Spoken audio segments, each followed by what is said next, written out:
to Finding Calm in the Chaos. I am Denise, and this is my podcast.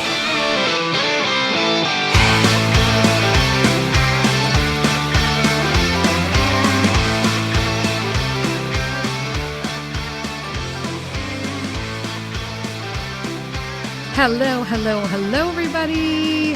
Happy Wednesday. Welcome to another episode of Finding Calm in the Chaos. I'm Denise, and guess what? I'm finally just getting my real voice back. Isn't that crazy? Now, I'm sure I'll preface that by now saying that now I'm probably going to get a cracked up voice like I have had. There it goes. Anyway, today's episode is called The Deuce. I'm going to straight out let you guys know that this is going to be a funny episode. It's going to be an educational episode. It's going to be a TMI episode. And you may not be able to deal with it episode. So I'm just going to say that. And also I have to do the disclaimer for those people who are faint of heart and for whatever reason don't want to talk about normal bodily functions. Today we are talking about the deuce, the dookie, poop, shit, number twos. That's what we're talking about today. Let me tell you why. Because I didn't randomly just think of talking about poop for a podcast episode. However, it is something that is super important that so many people are embarrassed by. And I don't understand it. Because like, if you don't poop, you have a serious problem. Like serious. For serious. And so we're going to talk about the deuces today. And just... Okay, so first off,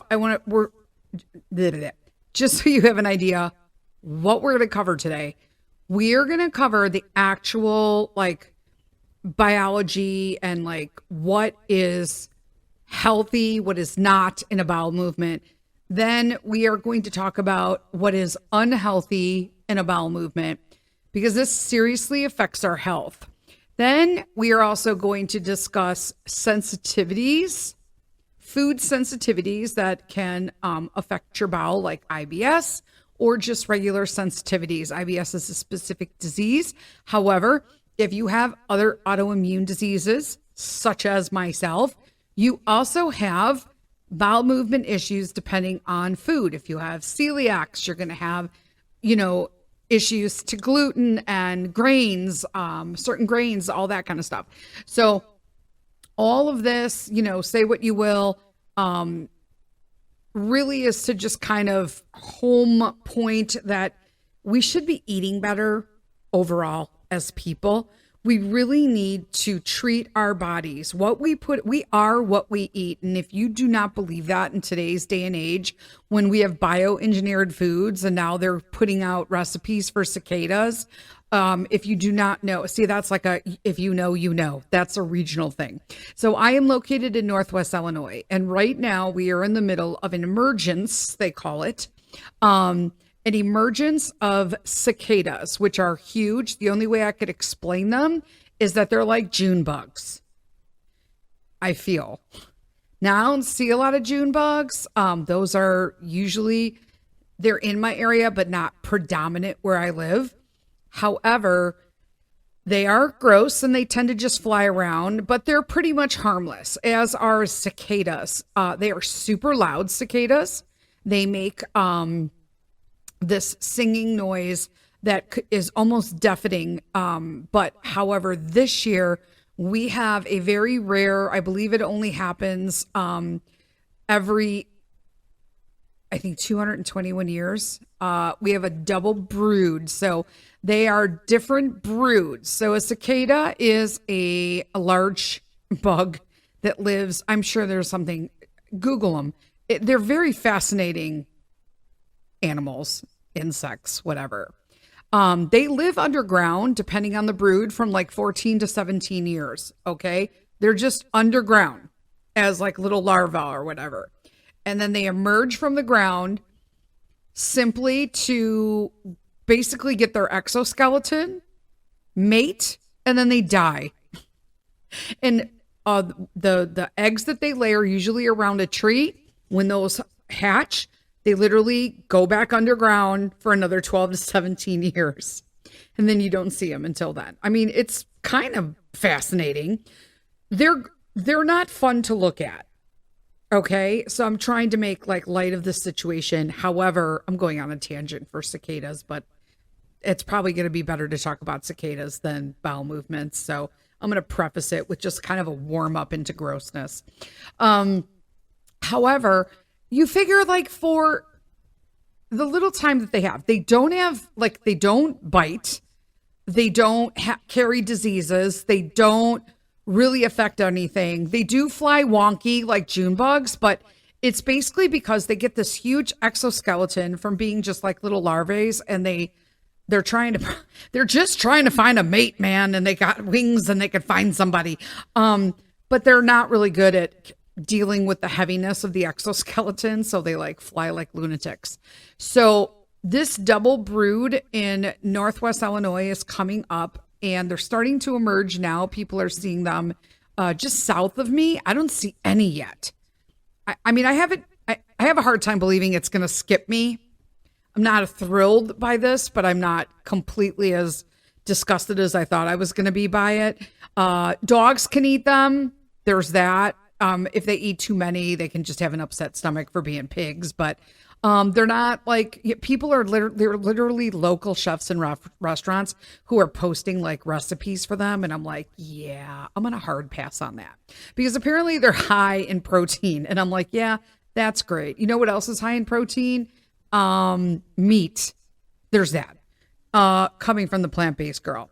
There's that. I would rather literally just eat a steak than a cicada. I understand there's lots of them, but they're here on a sole mission to mate and find the love of their lives, die, and then hopefully their children will survive and dogs won't eat them, or birds. Because the birds, I've never had so many birds in my backyard this year, and now I know why. So apparently the birds and the animals can sense the vibrations of the years that they come up. How amazing is our ecosystem, by the way? I mean, come on, the food chain cycle.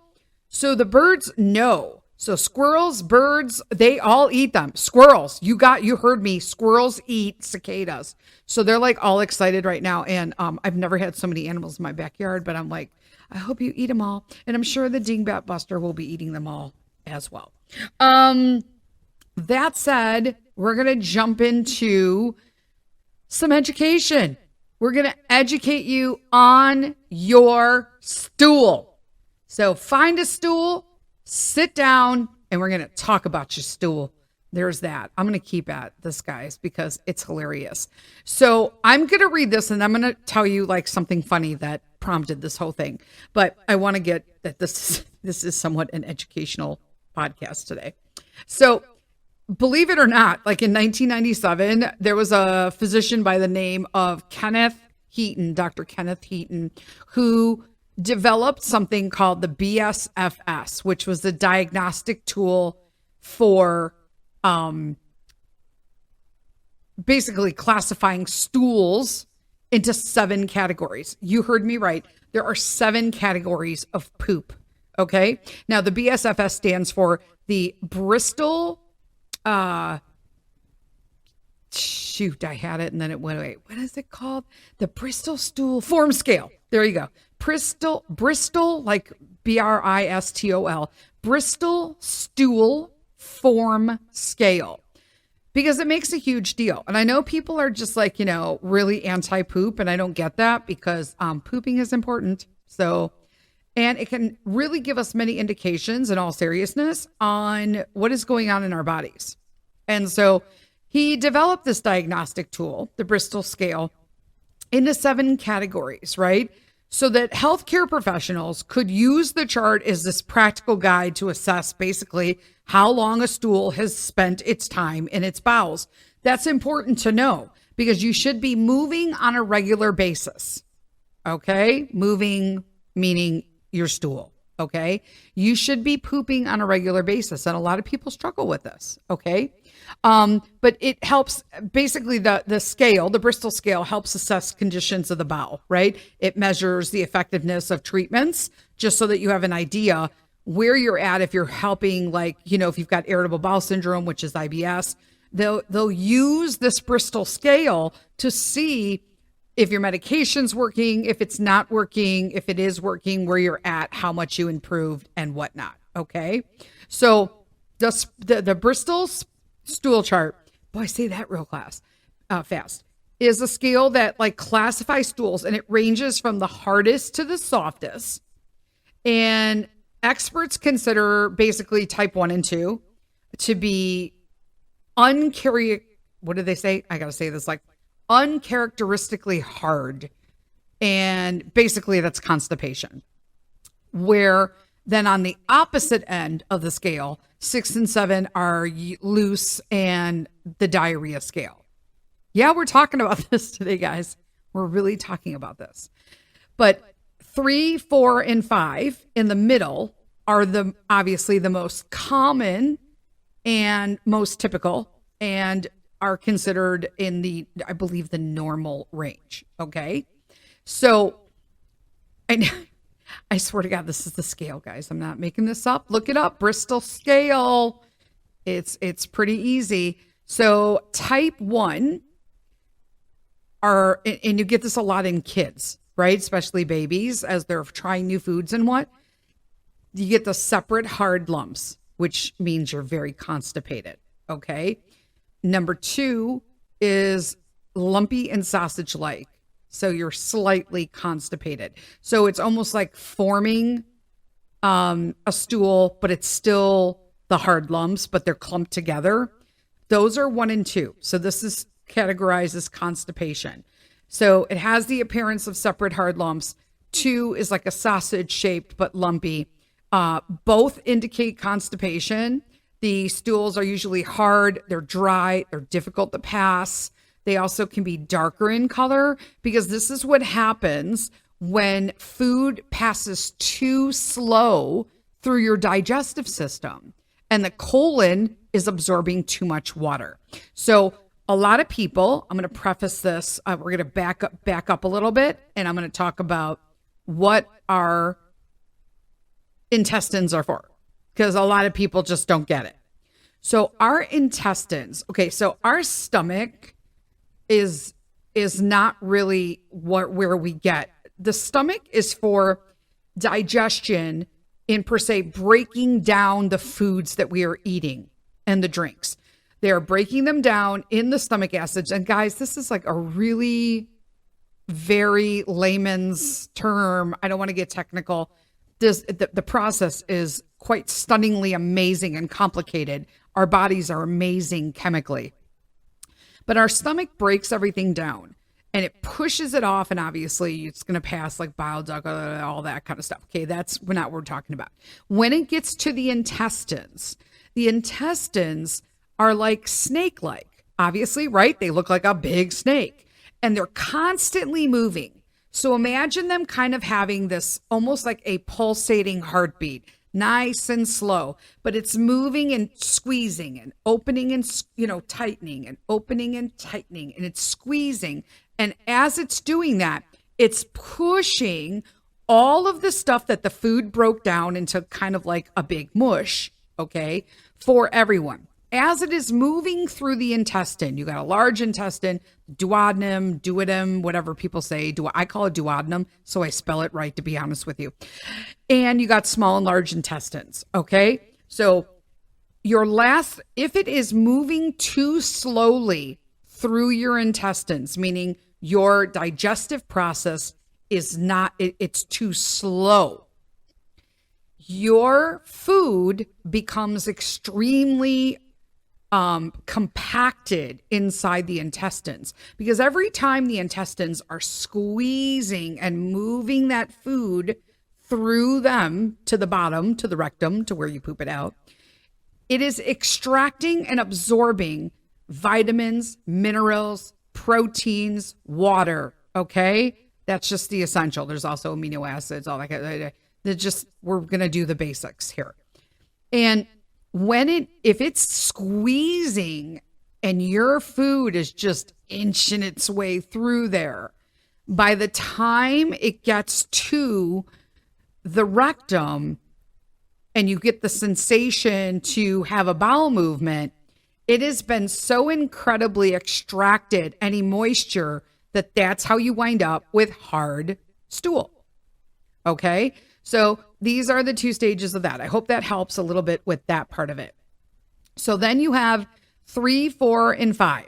Those are 3 is a sausage shape, but it's got cracks on the surface. It's not smooth. Okay. Number 4 is like a smooth, soft sausage or snake-like. Okay. That is normal as well. And then there's a type 5, and it's kind of like soft blobs, but there's clear-cut edges. Now, that is stool that is not, it's not normal, but what it's doing is it's lacking fiber. Okay. So if you have soft blobs, they have clear-cut edges, but they're not stuck together and they're not hard, that is, you're lacking fiber. Okay. And so essentially, your type 3 has a shape that's similar to that sausage with the cracks on the surface. Type 4 has this comparable appearance to type 3, but it's smooth, soft surface, snake-like. Those are generally considered the most healthy and typical stool forms. Okay. 5 are the soft blobs. Again, we talked clear-cut edges. Person can pass easily, but you may also consider that type is typical in those with bowel issues, while others are kind of going to say it's too loose and it may imply diarrhea, but in all honesty, it just means that you're lacking fiber. Okay. But if you don't take care of that, you then can go into the loose stool diarrhea stage, which is 6 and 7. Type 7 is mushy consistency with ragged edges. That's inflammation. Okay. And then type 7 is liquid consistency, no solid pieces. That's inflammation and diarrhea. Now, a lot of people are just like, wait, what? Inflammation? Well, let me tell you. So if you have mushy consistency and it just kind of looks like cottage cheese, I know that sounds crazy, but I'm trying to this is serious, okay? Because it obviously, that is a sign that you have inflammation in the bowels. Okay. And that needs to be addressed. Okay. IBS, whatnot. Okay. Then the type 7 moves into inflammation and diarrhea, because people just assume because you have cottage cheese consistency that that's diarrhea, and it is not. Okay. Diarrhea is straight up no solid pieces, all liquid, and sometimes almost explosive, because it's coming out so fast, and we'll talk about that in a minute, that it has no chance to solidify, to do anything. It's just being basically ejected from the system.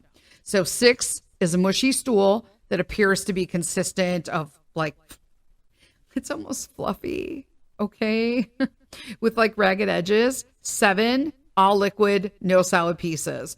These stools suggest that a person's having diarrhea because the stools are loose, but I can tell you that 6 is geared towards inflammation. 7 is inflammation, diarrhea. They also are a little bit lighter in color, but that's because it's passing the stool through the digestive system so quickly that the bowel is unable to absorb any water, which also can lead to dehydration in your body, because you're not getting you're drinking water. Your stomach does not disperse this to your body. A lot of people confuse that fact. Your stomach is simply to digest stop it. Your stomach is simply to break down all of the food or fuel or drinks that you're putting in your body and prepare them to be passed along for digestion and absorption in the body.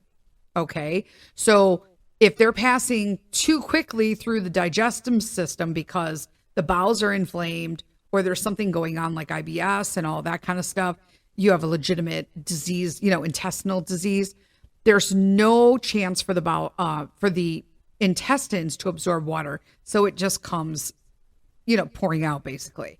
Now, to help treat diarrhea, they tell individuals to drink plenty of fluids, right? Because you need to maintain hydration. So this way, at least if you're just doing your water, or electrolytes, you have a better chance of keeping hydrated. A lot of people don't realize that you do get a lot of your hydration from your food. Everything that goes through the bowels is getting literally sponged of vitamins, minerals, whatever it can intake for nourishment, and water. Okay. A lot of people will take like an OTC antidiarrheal medication. But I will tell you that I don't think people should take that too long. I think it's okay to take it for 24 hours, but our colon is a very sensitive place. It has a lot of bacteria that is good and a lot of bacteria that is just hinting in the back that's bad. But it is a very fine line before the bad bacteria can take over. And you can really have a lot of problems if you let that go. So I always tell people that if you have like a persistent issue with diarrhea or it's chronic, you really should see a healthcare professional just to make sure that, because it could have a huge effect on your nutrition. Okay. So 21 minutes of talking about that. How about that? We're going to take a quick break for the endorsement, and then we'll come back and I'm going to tell you a funny story that's going to make this first half all the worthwhile. Hang on there.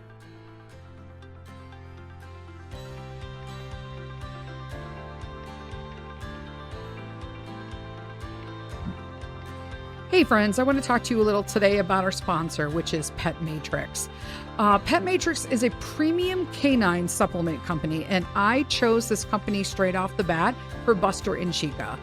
Chica is a 15-year-old Shiba Inu, and Buster is a growing large breed Newfoundland, currently at 17 months. Every ingredient that Pet Matrix chooses has a targeted benefit for your dog. Their supplements deliver natural active ingredients through a revolutionary process that they call cell matrix delivery.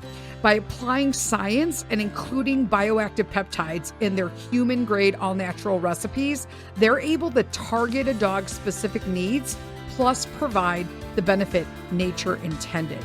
Now, I use the Think for Chica and Buster. It is a cognitive and neural support supplement. I use the Protect for Buster as well, and that is an immune and gut support. And then I also use the Move for both of them, Chica being older and Buster with growing large bones, an anti-inflammatory and mobility support supplement.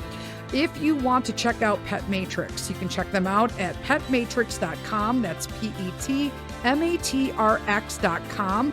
And you can use Buster Sith at promo for 20% off. Again, that's Buster, BUSTER, Sith, SITH, no spaces, and get 20% off your order.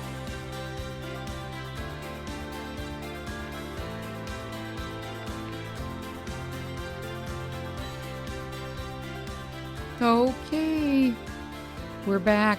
Thank you to Pet Matrix and the wonderful Pet Matrix family. Will, Summer, and Tanisha. Love them all. Okay, we are back talking about the Deuce. We gave you some education at the front half of this podcast about the different kinds of stools, from unhealthy to healthy to unhealthier.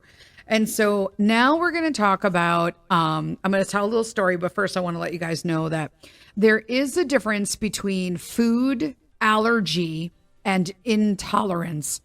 This topic makes me crazy because as someone who worked in the holistic nutrition business for so long, I have so many people who will tell me that they don't eat foods because they have allergies. And it really bothers me because people who have allergies have a tough go at life, okay? Because an allergy is something that is life-threatening, okay? So a true food allergy affects the immune system. Even little small pieces of the offending food can trigger a huge outbreak, okay? And it can be severe and or life-threatening. So on the opposite end, a food intolerance, I should say, only affects the digestive system. and causes less serious symptoms. And I know you're like, mine aren't less serious. Well, you're not dying. So that is less serious. But a lot of people don't know the difference with that. But a lot of the intolerances from foods, stomach pain, bloating, gas, flatulence, diarrhea, irritable bowel syndrome, rashes, hives, recurrent mouth ulcers, headaches. Okay, these are all parts of food intolerance, okay?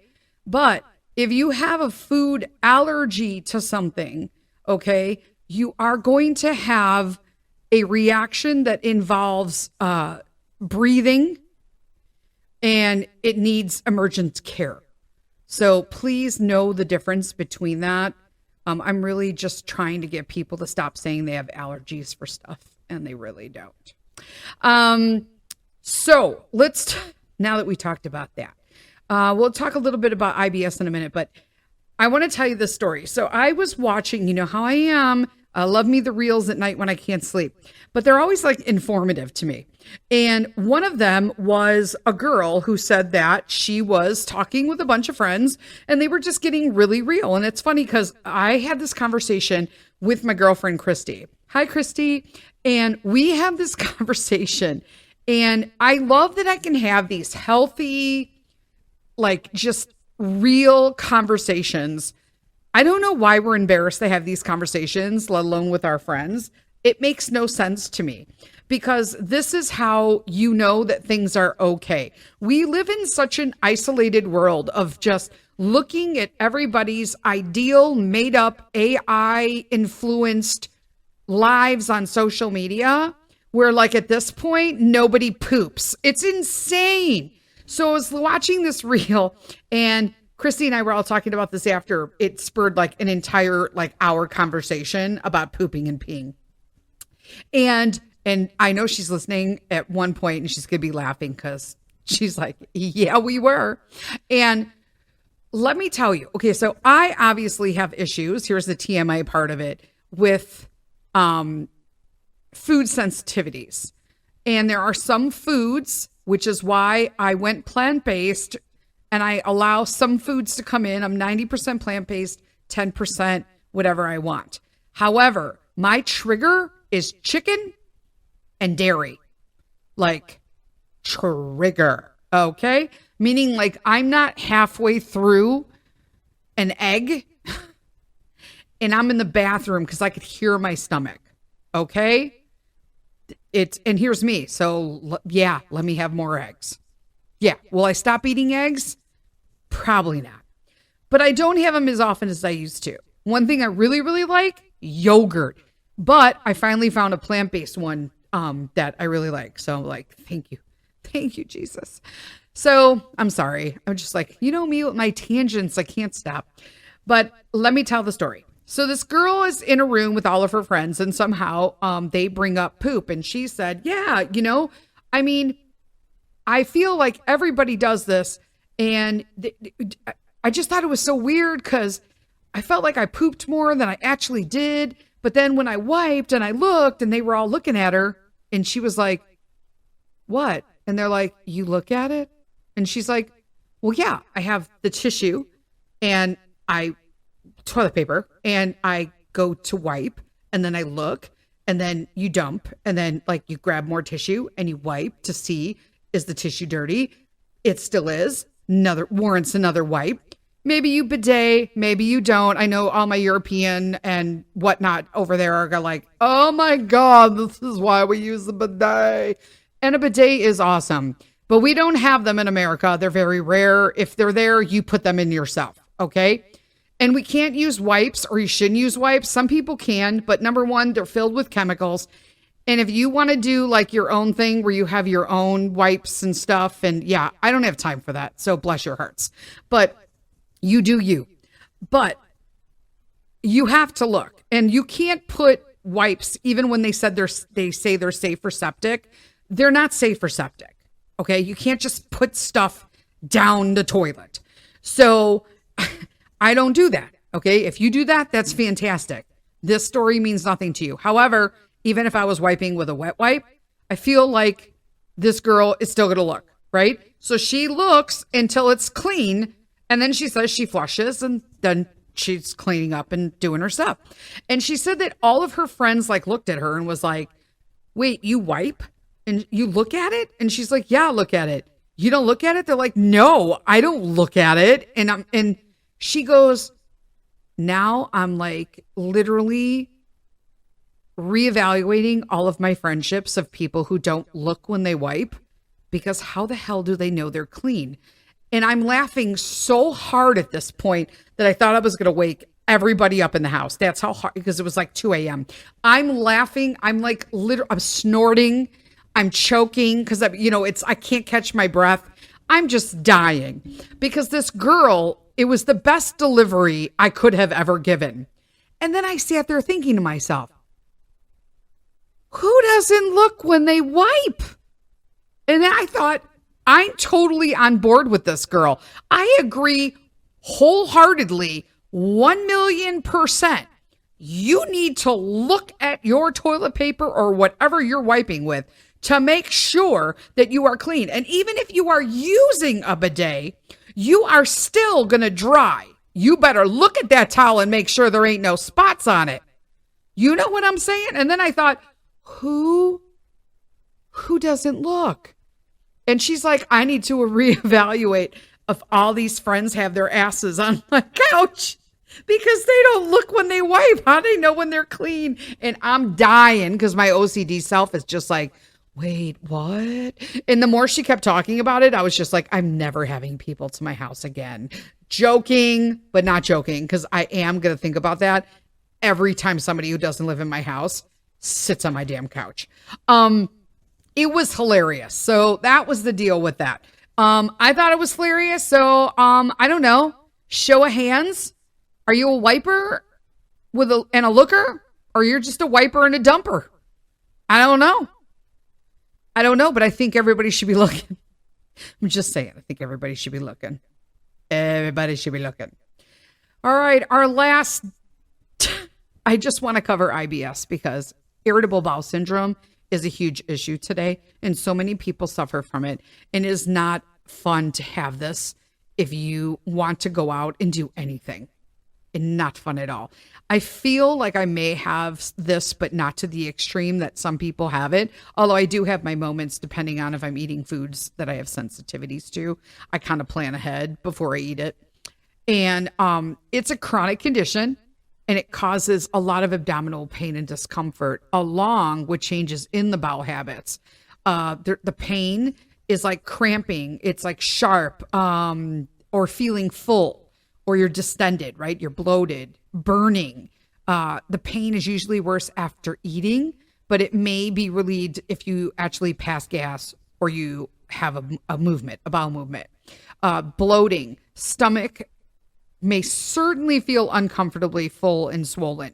Now, I get that way when I eat chicken, and I'm sure, I don't know why, because I eat good chicken, meaning I buy it direct from farm, but I am just not a fan of chicken right now. I don't eat lunch meat or any of that kind of stuff, but I do find that like nitrates also bloat me. So I'm not a fan of that. Bowel habits. If you have IBS, you're going to you can have diarrhea, constipation, or both. Like how horrible does this sound? Like any of my friends who have IBS, like I'm so with you. Like I will do whatever you need. Like I will be that person who, like, we will go somewhere if you need help. I'm all in. Don't ever feel embarrassed to tell me that you pooped your pants or something. I'm all in to help you.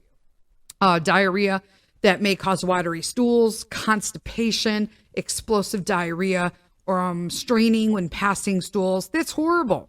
This is absolutely horrible to me. Like I said, I get this on occasion when I'm eating food sensitive stuff, but just think if this is somebody's going through this like every time they eat or something. This sounds horrible to me. Mucus and stool, feeling of incomplete evacuation. Okay, if you don't know what that means, it means when you feel like you've pooped, but you're not pooping anymore, but you feel like there's still stuff in there. That's what that means. Incomplete evacuation. Or like this urgent need to move your bowels. Now that's me when I drink coffee. That's why I don't drink it as much, and I only drink it at home, because when I don't, I always screw myself, and I'll say, no, I'm going to get this cup of coffee and I'll be fine by the time I get home. And then a quarter of the way home, I'm telling Pete that I'm butt clenching and I don't know if I'm going to make it. And when we get home, I'm literally going to jump out of the car and he needs to shut the garage door. And I'm running in, hoping I'm going to make it. And it's like a full evacuation. Like, sorry, not sorry. So I always feel like I'm well clean. I don't have any. I'm one of those people who have no problems pooping. My bowel movements are more than regular, as are my sons. He's got no issues. Mr. Sith, he's got issues. But he also eats like crap and he doesn't hydrate. This is why it's important to drink water. Half your body weight in ounces of water to keep yourself hydrated. This is why it's good to eat healthy, real, whole foods. Foods with no ingredients. The closer to no ingredients, the better. You just want one ingredient on the list, maybe two. Pumpkin seeds and salt, that kind of stuff. You don't want 800 things. These are the things that you need to do. And your body will be able to process. The more things are processed, low fat, low sugar, keto foods, anything that's diet, low carb, high carb, whatever. All of that stuff is processed in some manner. 2% milk. You should just be eating whole foods. Even if you have all of the things. Call me, we'll talk about it. Email me, we'll talk about it. Because the less your body has to identify what it's trying to digest and process, the harder it's going to be for you to actually do that. And sometimes you're not going to get any absorption. You're going to get malabsorption if your body's too worried trying to figure out what 20 chemicals were in that food or bioengineered. Just saying. That's how I'm closing out today. Happy Wednesday, peeps. We have something big coming up next week. 150 episodes. What? Next Wednesday is my 150th episode. I'm just like, I can't even believe it. Anyway, there we go. We talked about poop all day. You learned something. I learned something. And now I got to go take a poop. You have a great day. Until next week, lead with kindness and treat your bowels well. Bye.